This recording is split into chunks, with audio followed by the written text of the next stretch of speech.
Juste une balade, 3 mots sur 2 sons, même pas une aubade, juste une chanson, pour accompagner les blaireaux qui descendent en forêt, pour protéger les oiseaux, pour soigner les orvets. En ce moment, on trinque sans joie. Le verre est plein, mais on se demande ce qu'il y a dedans. Et puis, avec qui le choquer sans être choqué. L'apéro se perd en conjoncture sur le partage et la fraternité. Que faire? Comme j'habite en communauté avec mes animaux, forcément, je suis pour les colocs. D'ailleurs, je loue le partage. Surtout en ce moment, il y a des hauts bas et des babas pas cool. Alors en voyant l'affiche, je me suis dit, puisque la science vient à nous, allons à ce débat, ce colloque, où vont parler des sommités, pourvu qu'elles soient fleuries. Le sujet était étrange, le transhumanisme à l'heure de l'apéro. Bon, comme il était midi, je me suis dit, pourvu qu'il serve un pastis de vérité et pas un crément de bonne poire. Je me méfie de ceux qui s'adonnent à l'art maniaque, qui nous prennent pour des sots ternes et nous refilent de mauvais médocs et pas du midi. Je me rappelais d'une certaine conférence. J'avais éprouvé une gêne éthique face à un savant arrogant en jogging qui disait avoir un plan pour lui et un implant pour moi. Il pouvait toujours courir. Un Gugus qui vous exhibe son intelligence artificielle comme un couteau suisse, ça m'avait mis la puce à l'oreille. Surtout qu'il jouait du tire-bouchon en lorgnant sur ma matière grise. Je ne suis pas trépané de la dernière pluie. Je vois. Qui confond le serpent d'Hippocrite avec le serment d'Hippocrate? Le gars nous promettait la paix tel un ange, mais je le voyais à ses yeux qu'il pensait comme un assassin. Il nageait dans ses effets aux effluves synthétiques et ses eaux verdâtres. Sous mon vieux par-dessous, je me disais que j'étais mieux protégé avec mes vagues à l'âme qu'avec ces algues au rythme. Ce qui m'avait remis sa puce à l'oreille, c'est qu'il avait une pilule bleue dans chaque main et une hache derrière le dos. Choisi camarade. Il voulait que j'avale l'hache des anges déçus qu'il cachait mal, pas pour me faire du bien, non, pour me voir hacher menu dans la mâchoire d'un ange déchu tel un déchet. Eh ben, chanon que j'ai penché en bon berrichon. Voilà pourquoi j'allais à ce nouveau colloque avec Prudence, notre précautionneuse voisine de palier, et en compagnie de mes animaux pour voir si nous allions, cette fois-ci, cohabiter avec la science ou la pas-science, de sommité fleurie ou pas. Bon, donc, le transhumanisme à l'heure de l'apéro. Déjà, le robot à l'entrée, qui m'appelle madame, ça m'a rassuré sur les limites de la reconnaissance faciale. L'androïde a beau être sûr ou post-humain et posséder un sex-appeal atomique, il peut être atteint de myopie carabinée. Avoir un bug du genre trans planté. Et là, Prudence s'est réfugiée derrière mes animaux pour éviter les mains baladeuses du droïde qui répétait d'une voix de gorge profonde « Téléphone, maison !» Est-ce la photo-robot si l'ingénieur le formate en regardant des séries B?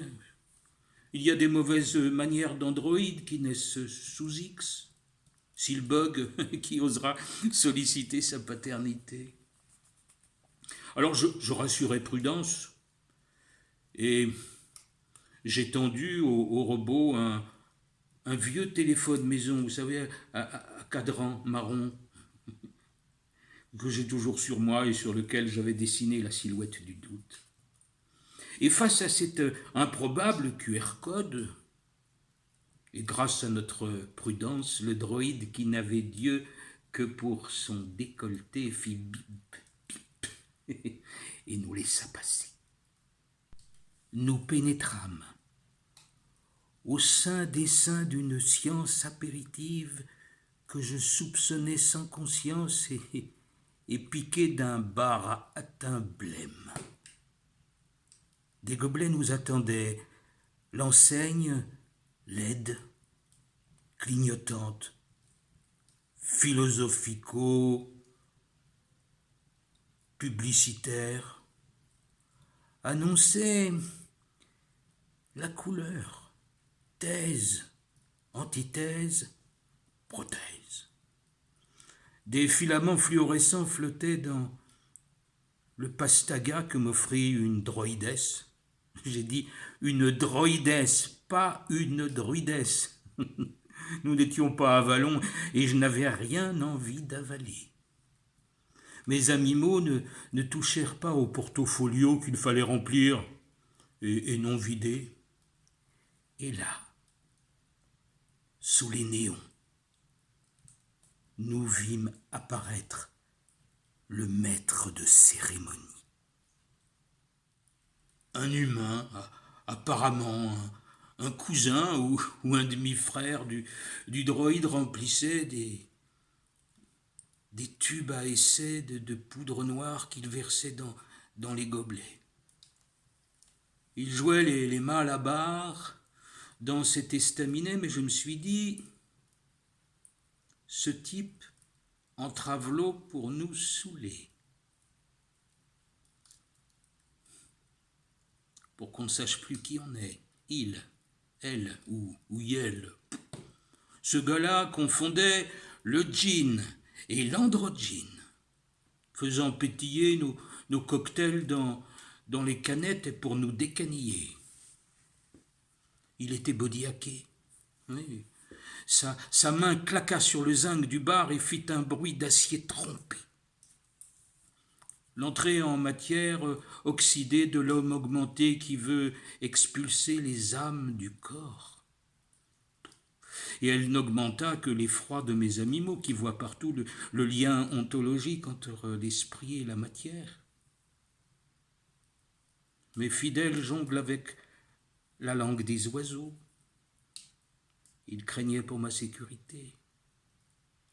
Quand la poésie déniche la noirceur, la froideur étrangère et hostile à l'amour, elle flippe. Si un savant fou ou une savante folle frappe méchamment sur un zinc avant de parler, c'est pour nous dézinguer. Alors résonna dans l'enceinte la voix du barman inquisiteur. L'étrange dévot avait repéré Prudence et il la fixait. Il se mit à divaguer sur la fertilité des femmes, la désignant telle une chose périmée. Prudence avait mis les mains sur son ventre, rebondi, et l'autre encensait la stérilité de ses éprouvettes et leur supériorité sur nos précieuses liqueurs humaines. Balayer le prodige des étoiles qui germent dans la femme, le niaiement confortable des petits bébés au chaud dans leur mystère. À défaut de savoir faire le clown, l'inquisiteur faisait le clone pour nous enfermer dans nos propres cellules et obtenir notre servitude consentie. Il voulait faire de nous des hommes et des femmes-objets connectées à l'oubli. Il achetait nos âmes avec un apéro sans mère, sans père et sans reproche pour nous faire muter, nous permuter, nous démerveiller. Le Pernod, elle, et toutes les prudences et les grands-mères qui portent haut et clair nos eaux de vie. L'apéro d'opérette n'était qu'une entrée qui nous dessert et une ombre qui nous nuit. Il était midi, il faisait noir. La cœur sans cœur voulait rien que ça, détricoter la toile du monde. Mes animaux ne firent qu'un bond. Je me levai et je les laissai faire, n'ayant que ma bouche à ouvrir pour les voir s'envoler. C'était l'heure de l'apéro, je les laissai m'apérer. Je ne suis ni violent, ni rageur, mais ma sainte colère éclata en pépites de mou nouveau, de nouveau-né. Mon poème fit sa spirale et projeta l'infâme dévot des neurosciences jusque dans les nuées. Le verbe l'emporta. Le cyborg avait fusé du bar vers Aldébaran, bien barré, et nous, bien débarrassés. Pour paraffer mon sonnet et le faire sonner, je lançai à sa poursuite ma soucoupe, l'OVNI qui touche le ciel. Et là, je vis qu'une lumière ardente prenait le relais de ma très sainte fessée. Puis, elle fit grand soleil sur notre humanité. J'ai dit non au transhumain et oui à la transhumance. Oui à la transmigration des animaux qui louent la vie dans les colloques de la fraternité. Je les offre à la terre, au ciel, à ma voisine Prudence et à son bientôt bébé, et je vous les adresse comme une prière qui danse. Je suis le boomerang du verbe. Attrapez-moi et vous l'aurez assommé, la peur.